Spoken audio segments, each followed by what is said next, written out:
And in there was Haaland.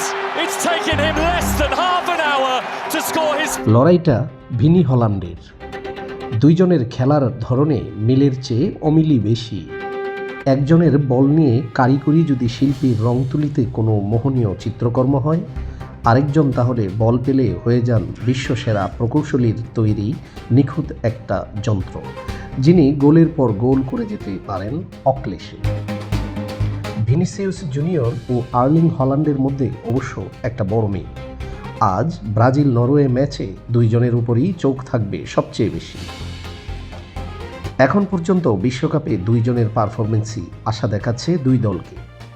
ব্রাজিলের হয়ে Vinicius করে ফেলেছেন 4 গোল, গোল পেয়েছেন গ্রুপ পর্বের 3টি ম্যাচেই।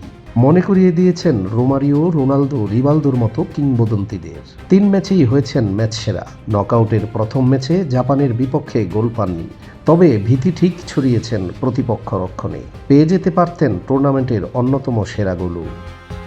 অন্যদিকে হল্যান্ডের খেলা দেখলে কে বলবে 28 বছর পর বিশ্বকাপে এসেছে তার দল, আর এটাই তার প্রথম বিশ্বকাপ। এখন পর্যন্ত 5 গোল করে ফেলেছেন। গোল্ডেন বুটের দৌড়ে ভিনিসিয়াসের চেয়ে এগিয়ে আছেন খানিকটা। দেশের হয়ে নিজের সর্বশেষ 13টি প্রতিদ্বন্দ্বিতামূলক ম্যাচের প্রতিটিতেই গোল পেয়েছেন। সব মিলে এই ম্যাচগুলোতে তার গোল 25টি।